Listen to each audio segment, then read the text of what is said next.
जय Hind, Vande Mataram. Study with गुरुजी के YouTube channel में आप सभी का स्वागत है। दोस्तों, पिछले वीडियो में हमने 21 क्वेश्चंस को सॉल्व किया था जो कि पर्यावरण प्रदूषण से जुड़े हुए थे, जो कि हमारे परीक्षा में कई बार पूछे जा चुके थे। तो उसी सिलसिले में हम कुछ और प्रश्नों को लेकर के आए हुए हैं जो कि पर्यावरण प्रदूषण से ही जुड़े हुए हैं, जो परीक्षा में बहुत ही महत्वपूर्ण भूमिका निभाते हैं। तो चलिए देर न करते हुए प्रश्नों की ओर बढ़ते हैं। आज के पहले प्रश्न को देखते हैं और आप सभी से चाहेंगे कि आप सभी लोग अंत तक वीडियो में बने रहिएगा और प्रश्नों को नोट करते जाइएगा, जिससे आप सभी के लिए परीक्षा में बहुत मदद मिल जाए। तो देखते हैं आज का पहला प्रश्न जो है, यह है आपके सभी के सामने स्क्रीन पर। सितंबर 2019 में जल शक्ति मंत्रालय द्वारा प्रारंभ की गई ग्रामीण स्वच्छता रणनीति निम्न में से किस अवधि में से संबंधित है? तो इस प्रश्न का जो सही आंसर होगा ऑप्शन नंबर बी के साथ में जाएगा। ऑप्शन नंबर बी के साथ में जाएगा 2019 से लेकर 2029 तक। गजेंद्र सिंह शेखावत जो हैं इसमें जल शक्ति मंत्री हैं।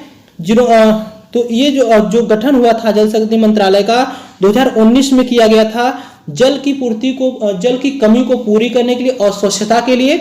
तो इसका जो अवधि की बात की गई है 2019 से 2029 तक है। तो नेक्स्ट क्वेश्चन को देखते हैं। वाटर सेस एक्ट लागू किया गया था। वाटर सेस एक्ट लागू किया गया था। तो इसके बारे में आपको बता दें, इसमें क्या है, prevention and control of pollution. Pollution को रोकने के लिए यह एक्ट लागू किया गया था। कब लागू किया गया था? 1977 में लागू किया गया था। नेक्स्ट क्वेश्चन, निम्न में से किस वर्ष भारत सरकार द्वारा केंद्रीय गंगा प्राधिकरण का गठन किया गया था? तो केंद्रीय गंगा प्राधिकरण का जो गठन किया गया था वह किया गया था 1985 में किया गया था। केंद्रीय गंगा प्राधिकरण का जो गठन हुआ था किस लिए हुआ था कि गंगा को प्रदूषण मुक्त बनाने के लिए 1985 में केंद्रीय गंगा प्राधिकरण बनाया गया था, जिसमें गंगा एक्शन प्लान जारी किया गया था। तो इसी के तहत आगे भी क्या हुआ आपको बता दें कि 2014 में गंगा मंत्रालय बनाया गया, जिसने गंगा की पानी की गुणवत्ता को सुधारने के लिए नमामि गंगे परियोजना लॉन्च की थी। तो मेरे आप सब समझ गए होंगे। नेक्स्ट क्वेश्चन को देखते हैं। राष्ट्रीय गंगा नदी बेसिन प्राधिकरण का गठन किया गया। राष्ट्रीय गंगा नदी बेसिन प्राधिकरण का जो गठन किया गया था वह कब किया गया था? वह किया गया था फरवरी 2009 में किया गया था। राष्ट्रीय नदी गंगा बेसिन प्राधिकरण जिसको कहते हैं, राष्ट्रीय गंगा नदी बेसिन भी कहीं आपको देखने को मिल सकता है, कहीं आपको राष्ट्रीय जो है, इस प्रश्न में थोड़ा सा मिस्टेक हुआ है टाइपिंग में, राष्ट्रीय नदी गंगा बेसिन प्राधिकरण होना चाहिए। का गठन जो 2009 में हुआ था पर्यावरण संरक्षण अधिनियम 1986 की धारा 3 के तहत किया गया था। इसकी अध्यक्षता जो है प्रधानमंत्री के द्वारा की जाती है। तो किसके तहत किया गया था? जो पर्यावरण संरक्षण अधिनियम 1986 था, 1986 की धारा 3 के तहत किया गया था। तो उम्मीद है आप सब इसको नोट कर लिए होंगे। पढ़ते हैं अगले प्रश्न को देखते हैं। किस प्रकार के प्रदूषण से बचाव के लिए ग्रीन मफलर का उपयोग किया जाता है? ग्रीन मफलर के बारे में आपको बता दें तो यह क्या है दोस्तों कि पेड़ एवं झाड़ियों की एक श्रृंखला है। पेड़ एवं झाड़ियों की एक श्रृंखला है जो ध्वनि प्रदूषण को रोकने के लिए किया जाता है। सड़कों के किनारे, रेलवे लाइन के किनारे अशोक एवं नीम के वृक्ष सर्वाधिक मात्रा में लगाए जा रहे हैं, जिससे ध्वनि प्रदूषण को रोका जा सके। और ये पौधे जो हैं क्या होगा कि गाड़ियों या वाहनों के द्वारा निकलने वाले गैसों को अवशोषित करके वायु प्रदूषण को भी रोकने में सहायक होंगे। कौन कौन से पेड़ हैं? तो वह पेड़ है नीम का पेड़ है और अशोक का पेड़ है।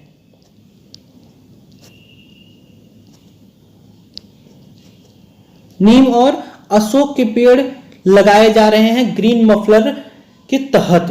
तो ध्वनि प्रदूषण को रोकने के लिए इसका उपयोग किया जा रहा है। नेक्स्ट क्वेश्चन, ध्वनि प्रदूषण को मापने हेतु निम्नलिखित में से किस इकाई का प्रयोग करते हैं? तो ध्वनि प्रदूषण को मापने के लिए डेसिबल का प्रयोग करते हैं। ध्वनि प्रदूषण को मापने के लिए डेसिबल का प्रयोग करते हैं। नेक्स्ट क्वेश्चन, इस प्रश्न में आपको पूछा है कि निम्नलिखित सुमेलित कीजिए सूची 1 सूची 2 को। दिन के समय शोर का स्तर पूछा जा रहा है। तो आप सभी को हम बता दें कि जो दिन के समय शोर का स्तर होता है शांत क्षेत्र में जो होता है वो होता है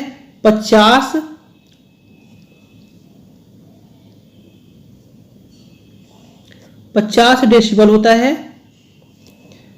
आवासीय क्षेत्र में जो होता है दिन के समय वो होता है 55 डेसिबल होता है। 55 डेसिबल होता है। व्यावसायिक क्षेत्र में जो होता है वो होता है 65 होता है। और औद्योगिक क्षेत्र की अगर हम बात करें तो औद्योगिक क्षेत्र में जो होता है वो होता है 75। यहां पे देखिए ये गलत हो गया है, 75 डेसिबल होगा, यहां पे 75 डेसिबल होगा। तो 75 डेसिबल होगा। तो आपके जो सही आंसर हो जाएंगे वह कौन से हो जाएंगे? ए में जो होगा 4 हो जाएगा, बी में जो होगा आपका 3 हो जाएगा, सी में 2 हो जाएगा और डी में जो होगा वह कितना हो जाएगा? 1 हो जाएगा। तो इस प्रश्न का सही आंसर क्या होगा? 4, 3, 2 और 1। ये जो है इस प्रश्न का सही हो जाएगा सुमेलित करने पर। मैंने आप सभी को बता दिया, एक बार आप सभी नोट कर लीजिए, मैं बोल के कुछ चीजें बता दे रहा हूं कि शांत क्षेत्र में जो डेसिबल दिन का होता है 50 डेसिबल होता है और रात में 40 डेसिबल रखा गया है। आवासीय क्षेत्र में 55 डेसिबल दिन में, 45 डेसिबल रात में। व्यावसायिक क्षेत्र में 65 डेसिबल दिन में, 55 डेसिबल रात में रखा गया है। औद्योगिक क्षेत्र में 75 डेसिबल दिन में और 70 डेसिबल रात में रखा गया है जो शोर का स्तर होता है।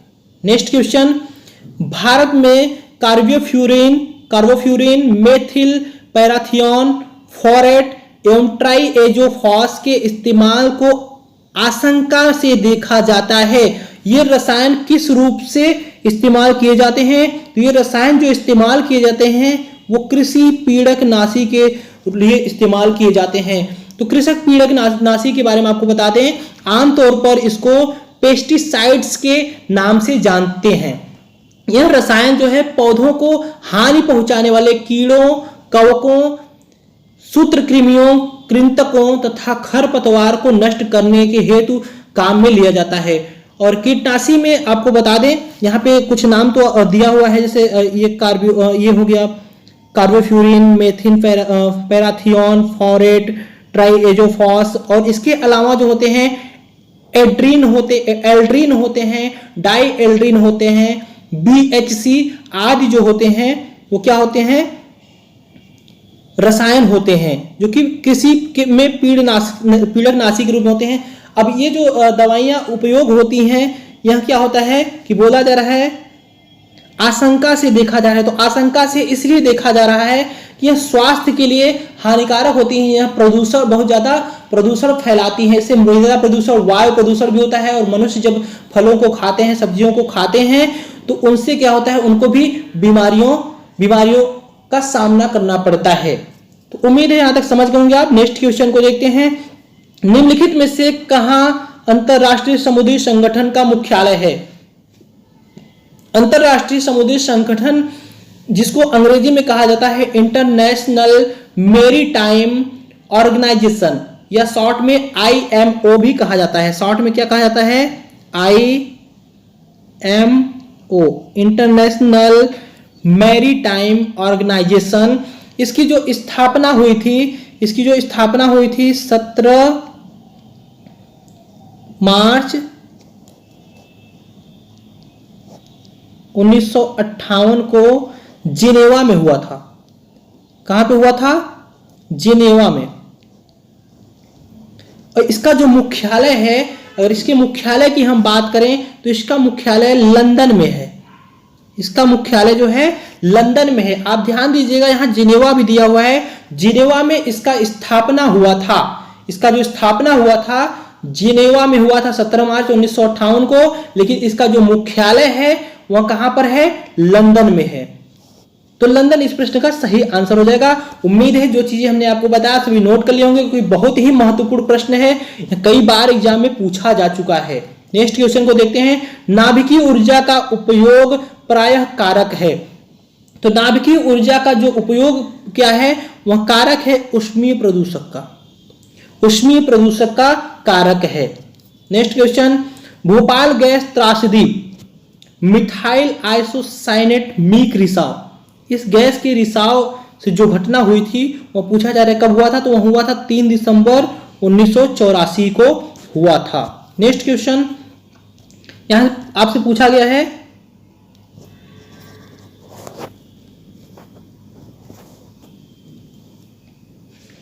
भोपाल गैस दुर्घटना का कारण पूछा जा रहा है।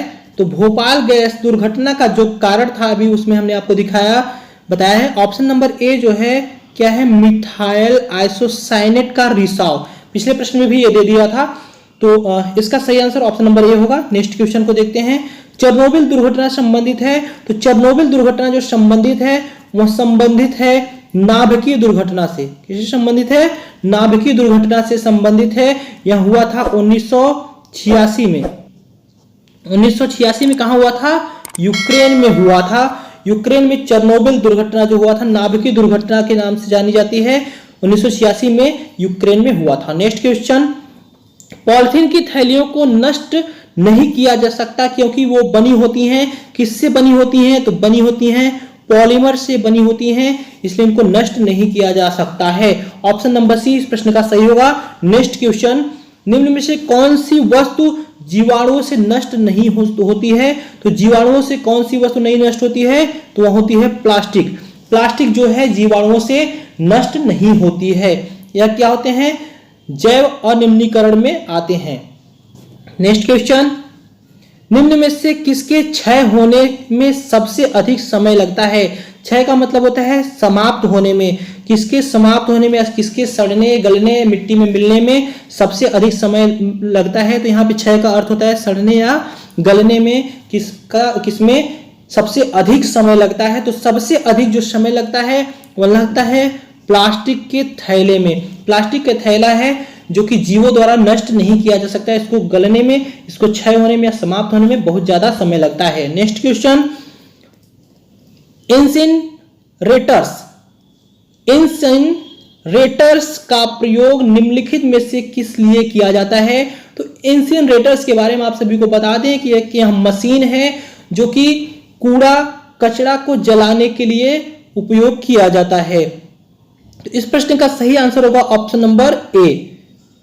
इंसिनरेटर्स कूड़ा कचरे को जलाने के लिए प्रयोग किया जाता है। Next question. उर्वरकों के अत्यधिक प्रयोग से, उर्वरकों के अत्यधिक प्रयोग से होता है। उर्वरकों के अत्यधिक प्रयोग से आप देखिए, उर्वरक के प्रयोग से जो होता है क्या होता है, मृदा प्रदूषण होता है, जल भी प्रदूषित होता है, वायु प्रदूषण होता है। अर्थात इस प्रश्न का सही आंसर हो जाएगा ऑप्शन नंबर डी। अब उर्वरक जो होता है अत्यधिक प्रयोग होने से क्या होता है कि मृदा को प्रदूषित तो करता ही करता है, साथ में बारिश का पानी जब जल बह करके नदियों में जाता है तो वहां से जल को भी प्रदूषित कर देता है, और वाष्पित होकर वायु में पहुंचता है तो वायु को भी प्रदूषित कर देता है। तो ये तीनों जो हैं उर्वरक के अत्यधिक प्रयोग से होते हैं। तीनों प्रदूषण उर्वरक के ज्यादा प्रयोग करने से फैलते हैं। Next question. निम्न में से कौन सा जैव निम्नीकरण है। तो अभी हमने आपको बताया कि जो जीवों के द्वारा विघटित हो, जीवों के द्वारा समाप्त कर दिया जाए, वह क्या होता है, जैव निम्नीकरण होता है। और जो जीवों के द्वारा न नष्ट किया जा सके उसे जैव अनिम्नीकरण, अजैव निम्नीकरण कहते हैं, अजैव निम्नीकरण कहते हैं। इसे प्लास्टिक क्या है, प्लास्टिक को जीवों द्वारा नष्ट नहीं किया जा सकता, तो ये तो हो ही नहीं सकता। पॉलिथीन को भी नहीं नष्ट किया जा सकता जीवों के द्वारा, पारा को भी नहीं नष्ट किया जा सकता। तो इस प्रश्न का जो सही आंसर होगा, रबड़ जो है वह जैव निम्नीकरण है, जीवों के द्वारा इसको नष्ट किया जा सकता है, जीवों के द्वारा इसको समाप्त किया जा सकता है। तो जो जैव निम्नीकरण होता है। नेक्स्ट क्वेश्चन को देखते हैं। भारत में पर्यावरण संरक्षण अधिनियम निम्नलिखित में से किस वर्ष पारित हुआ था? तो भारत में पर्यावरण सुरक्षा अधिनियम जो पारित हुआ था 1986 में पारित हुआ था। ऑप्शन नंबर बी इस प्रश्न का सही हो जाएगा। नेक्स्ट क्वेश्चन, निम्नलिखित में से कौन सा एक पूर्वी कनाडा में एक प्रमुख पर्यावरणीय मुद्दा है? तो पूर्वी कनाडा में प्रमुख पर्यावरणीय मुद्दा है वह क्या है? अम्ल अवक्षेपण या अम्ल वर्षण, जिसे एसिड रेन कहते हैं। अम्ल वर्षा या एसिड रेन कहते हैं, जो पूर्वी कनाडा में एक प्रमुख पर्यावरणीय मुद्दा बना हुआ है। तो आप सभी को बता दें कुछ विकसित देश हैं जैसे नॉर्वे, कनाडा, पूर्वी कनाडा, इंग्लैंड, अमेरिका, इन सब देशों में जो है पर्यावरण के मुद्दा में ये अम्लीय वर्षा बहुत ज्यादा छाया हुआ है, क्योंकि यहाँ पे बहुत ज्यादा ही अम्लीय वर्षा होती रहती है। तो दोस्तों आज की क्लास को हम यहीं पर रोकेंगे, फिर मिलेंगे आप सभी से नेक्स्ट क्लास में कुछ इंपॉर्टेंट प्रश्नों के साथ में। तो हम चाहेंगे अगर आप सभी को वीडियो पसंद आए तो वीडियो को लाइक कर दीजिए, और चैनल को अगर अभी तक सब्सक्राइब नहीं किया है तो चैनल को सब्सक्राइब कर दीजिए। सब्सक्राइब करके गुरु स्टडी विद गुरुजी के परिवार का हिस्सा बन जाए और राष्ट्र हित में हमारी मदद करें शिक्षा को आगे बढ़ाने में। Thank you so much. जय हिंद, जय भारत।